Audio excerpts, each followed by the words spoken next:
आज सुरेश धस, भाजप आमदार सुरेश धस मस्साजोगमध्ये पोहोचलेले होते साधारणतः 8:30च्या दरम्यान आणि त्यांनी मस्साजोगमध्ये दाखल होत संतोष देशमुख हत्या प्रकरणासंदर्भात अपडेट घेतलेली आहे। धनंजय देशमुख, संतोष देशमुख यांचे बंधू त्यांच्याशी संवाद साधलाय आणि त्यानंतर पोलीस स्टेशन दाखल होत पोलीस स्टेशनमध्ये पोहोचत या सगळ्याचा आढावा सुद्धा घेतलाय।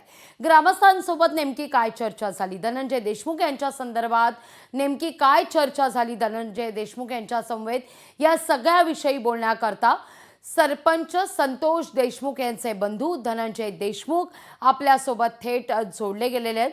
नमस्कार धनंजय जी। नमस्कार। सुरेश धस आज पोहोचलेले होते, तुमच्याशी चर्चा करण्यात आली आहे। तो संवाद आमच्यापर्यंत पोहोचत होता या चर्चेचा, पण सगळ्यात महत्त्वाचं तपासामध्ये कुठेतरी त्रुटी आढळल्या असल्याचा सूर तुम्ही सुद्धा आळवलाय आणि ग्रामस्थांनी सुद्धा। यामध्ये प्रामुख्याने ही जी घटना घडली, हा जो घटनाक्रम आहे 6 तारखेपासून ते 12 तारखेपर्यंतचा, याच्यामध्ये स्थानिक पोलीस प्रशासन जे आहे, जे गुप्तचर विभाग आहे, यांनी कुठल्या प्रकारचा तपास सीआयडी आणि एसआयटी कडे सोपवलेला आहे। यातून काही गोष्टी आम्हाला तपास दिल्यानंतर अशा उघडकीस आल्या की केज पोलीसने कुठलेही सीसीटीव्ही फुटेज जे जिल्हाभरातले असतील, हे आरोपी जिल्हाभरात फिरायचे सगळीकडे, हे फरार असताना देखील जे फिरलेले आहेत, जे काही आपल्याला पुरावे सापडलेले आहेत, आम्ही काही पुरावे सापडून दिलेले आहेत, जे की या खून प्रकरणातील आहेत, ऑफिसचे सीसीटीव्ही असतील, पेट्रोल पंपावरचे सीसीटीव्ही असतील किंवा बरेचसे सीसीटीव्ही असतील, तर हे केज पोलीस स्टेशनचं काम असताना यांनी का दिले नाहीत? पुढे जर काही कच्चा दुवा सापडला, काही उणिवा सापडल्या, तर याची जिम्मेदारी कोण घेणार? यामुळे कृष्ण आंधळे फरार आहे, त्यांनी किती पुरावे नष्ट केले आहेत, त्याच्यानंतर सरकारी वकिलांची नियुक्ती, या अशा काही ज्या आमच्या ज्या मागण्या आहेत, त्या मागण्या संदर्भात जे गाव आहे आमचं मस्साजोग, हे गावकरी 25 तारखेपासून अन्नत्याग आंदोलन करत आहे आणि जे निवेदन दिलेलं आहे तहसीलदार साहेबांना, एसपी साहेबांना, त्या संदर्भात आमदार सुरेश अण्णा धस आणि आमचे गावकरी आणि मी स्वतः यांच्यामध्ये आमचं सकाळी जी चर्चा झालेली आहे, ती चर्चा मी सांगितल्याप्रमाणे आहे। धनंजय जी, काल मनोज जरांगे पाटील पोहोचलेले होते, त्यांच्याशी तुम्ही चर्चा केली। आज सुरेश धस यांच्या समवेत तुम्ही चर्चा केली।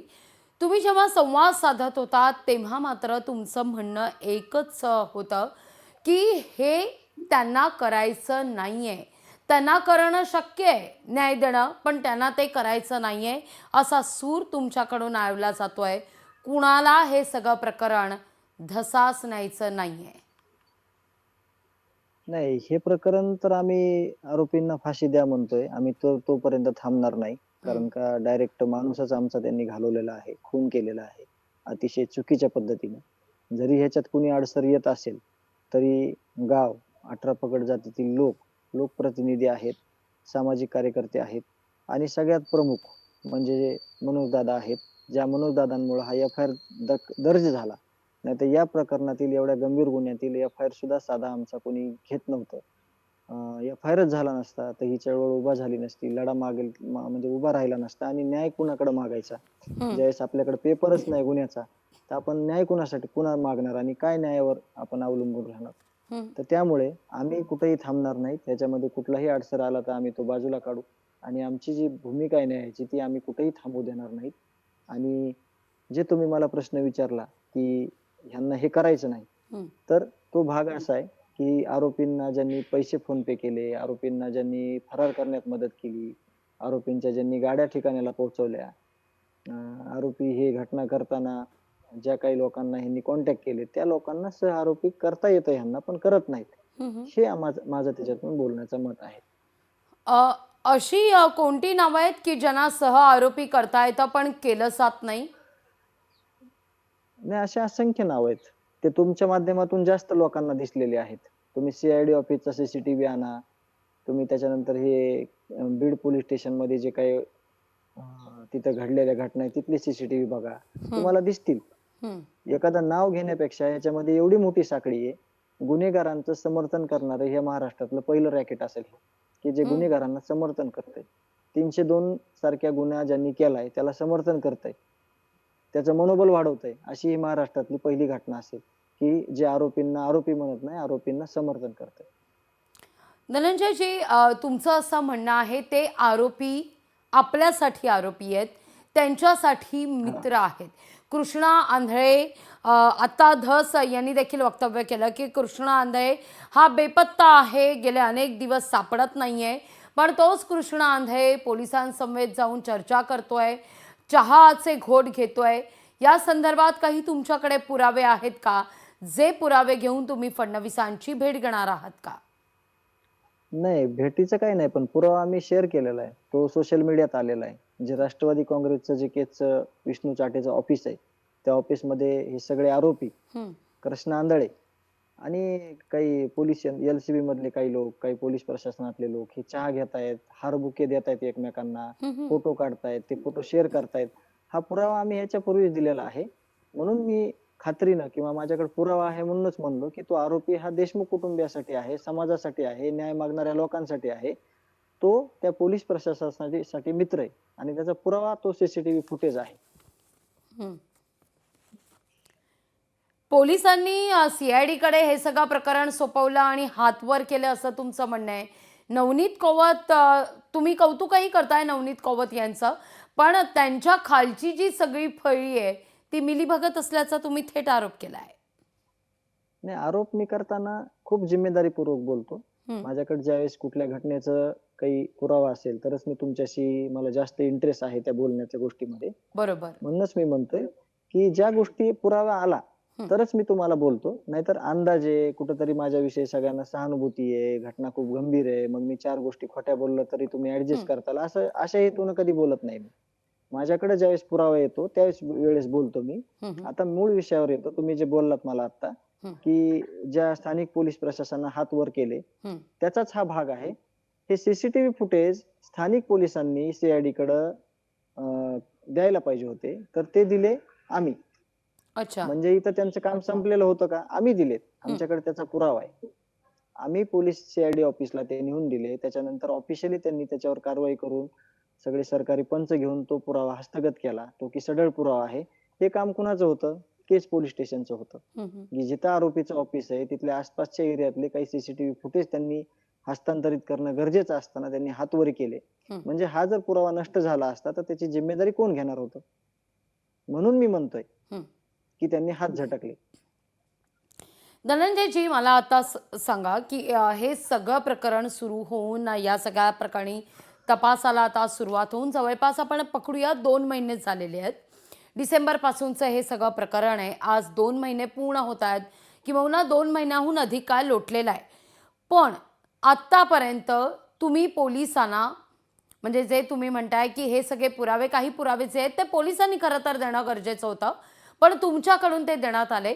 असे साधारणतः कोणकोणते पुरावे तुम्ही पोलिसांना सादर केलेले आहेत आणि आत्तापर्यंत पुरावे प्राप्त झाल्यानंतर काय काय कारवाई करण्यात आली, हे पोलिसांनी तुम्हाला काय सांगितलेलं आहे, या सगळ्याविषयी मला स्पष्टता द्या की आत्तापर्यंत तुम्ही दिलेले पुरावे आणि पोलिसांनी या सगळ्याचा फॉलोअप घेऊन तुम्हाला सांगितलेलं अपडेट.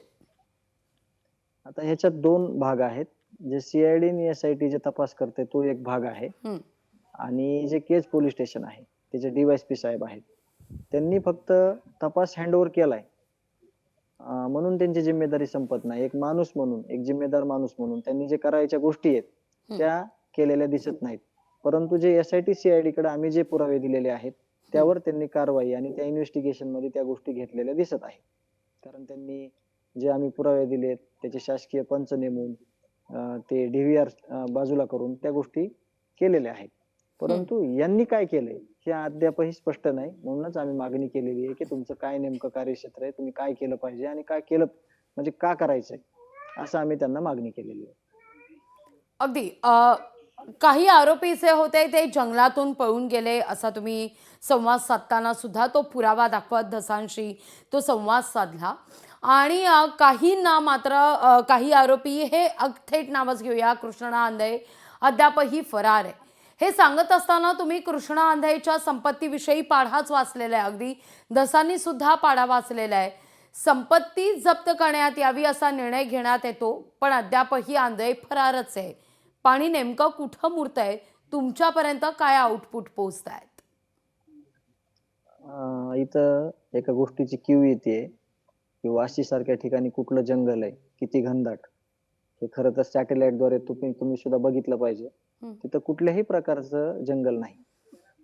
याचं स्पष्टीकरण आमचे गावकरी तिथे गेले असता दिसलेलं आहे. तिथं वस्ती आहे आणि जरी जंगल असतं तरी पोलीस यंत्रणा महाराष्ट्र पोलीसकडे नाही का, की त्याच्या अवतीभोवती सगळी यंत्रणा राबवून ते कुठून बाहेर निघणार आहेत. ते मध्ये तर त्यांचा राहावा ठेवू शकत नव्हते. ते रस्त्यावर कुठेतरी पोलीस यंत्रणा राबवून त्यांना कुठेतरी पकडायचा प्रयत्न करताना हे दिसले नाही. हं. ते जंगल आहे तिथं, जंगलातून पळाले म्हणून त्यांनी हात वर केले.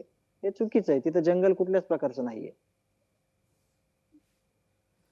या सगळ्या संदर्भातले काही तुम्ही फुटेज मागितले का? या सगळ्या संदर्भातला तपास आजवर कुठे पोहोचला हे पोलिसांनी तुम्हाला सांगितलं का? त्यानंतर जंगलाच्या पलीकडे पुढे नेमकं काय झालं? ती गाडी कुठे गेली? या सगळ्याचं काही तपास, काही शोध? ज्या ठिकाणाहून हे सगळे आरोपी पळाले, स्कॉर्पिओ काळ्या कलरची गाडी जी आहे, हं. तिथून हे पळालेले दिसत आहेत. ते कुठं गेले? तिथं आम्ही सगळी चौकशी केली. तिथं आमचे काही लोक गेले. तिथं हं. काही पत्रकार बंधू गेले. तर तिथून असं प्रथमदर्शी लक्षात आलं, की तिथं कुठल्याही प्रकारचं जंगल नाही. हं. म्हणजे पोलिसांनी सांगितलं जंगलामधून पळाले. ती गोष्ट साफ खोटी होती. तिथल्या जे स्थानिकचे लोक आहेत त्यांनी सांगितलं इथं कुठल्याच प्रकारचं जंगल नाही. हं. आणि आता तिथून कुठं गेले, काय झाले हे इन्व्हेस्टिगेशन मध्ये आलेलं असेल. त्याची चौकशी आम्ही केली तरी काही गोष्टी ह्या गोपनीय आहेत.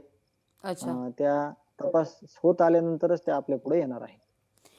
धनंजयजी, आता 25 फेब्रुवारीपासून तुम्ही या सगळ्या संदर्भात आंदोलन करणार आहात. अन्नत्याग आंदोलन असेल, केवळ तुमचंच नाही तर ग्रामस्थ सुद्धा या आंदोलनात सहभागी होतील. यानंतर तुम्ही सरकारला हे सगळं प्रकरण मार्गी लावण्याच्या दृष्टीनं काही अल्टिमेटम देणार आहात का? की आंदोलनाच्या माध्यमातून सरकारला काही इशारा तुम्ही देऊ पाहताय? नाही, हा 25 तारखेपर्यंतचा अल्टिमेटमच आहे. निवेदन तहसील कार्यालयात गेलं आहे, एसपी ऑफिस कडे गेलेलं आहे. मुख्यमंत्री साहेबांकडे आज मेल होईल त्या निवेदनाचा. त्याच्यामुळे 25 तारखेपर्यंत याच्यावर जर सगळ्यावर तोडगा नाही काढला आणि पुराव्यासकट आम्ही आंदोलन करतोय. म्हणजे जे काही मागण्या आहेत त्या पुराव्यासकट आहेत, की कोणी कुठल्या प्रकारची भूमिका करायला पाहिजे होती आणि केली नाही. हं, हं. म्हणून 25 तारखेच्या नंतर जे काही अन्नत्याग आंदोलन होणार आहे त्याच्यामध्ये मी आणि गावकरी हे त्याच्यात सहभागी असू आणि जी काय पुढची जिम्मेदारी ही प्रशासनाची असेल, हं. असं आम्ही या आंदोलनातून स्पष्ट केलेलं आहे. सुरुवातीला पाण्याच्या टाकीवर चढून आंदोलन करण्यात आलं. या सगळ्या प्रकरणी आरोपींना लवकरात लवकर फाशी द्यावी, पकडावं, पुरावे आतापर्यंत काय मिळालेत याची माहिती द्यावी याकरता आता अन्नत्याग आंदोलन तुम्ही करताय. अन्नत्याग आंदोलनानंतरही या सगळ्या प्रकरणी सुस्पष्टता जर झाली नाही तर धनंजय देशमुखांचं आणि ग्रामस्थांचं, मस्साजोगमधल्या ग्रामस्थांचं काय नेमकं पुढचं पाऊल असेल? नाही, ते गावकरी आणि कुटुंबीय यांच्यामध्ये विचार विनिमय होईल. जी योग्य भूमिका आहे पुढची. मग ते कुठल्याही टोकाला आम्हाला जायची वेळ आली, गाव आणि कुटुंबाला, तरी आम्ही ते करू. आणि त्याच्यात कुठेही मागं राहणार नाहीत. कारण का आम्हाला न्याय पाहिजे. अत्यंत चुकीच्या पद्धतीनं या सगळ्या सिस्टीमने हे सगळे सांभाळल्यामुळं ते आमचा घात झालेला आहे. तो घात कधी भरून येणार नाही. आम्ही खूप दुःखाच्या डोंगरामध्ये आहोत आणि त्यामुळे आम्हाला म्हणजे कुठेही जायची वेळ आली, कुठल्याही पातळीला जायची वेळ आली तरी आम्ही त्या पातळीला जाऊ आणि आम्ही न्याय मागू. अगदी देशमुखजी, धन्यवाद आमच्याशी संवाद साधलात त्याबद्दल. धनंजय देशमुख यांचं स्पष्ट मत होतं की या सिस्टीमने आमचा घात केलेला आहे, पण आता मात्र नाही. आता लढायचं ठरवलेलं आहे, मागं फिरणार नाही, असा निर्धार धनंजय देशमुख यांनी लोकशाही मराठीशी बोलताना व्यक्त केलाय. लोकशाही मराठी ऐका, पहा, जागरूक रहा.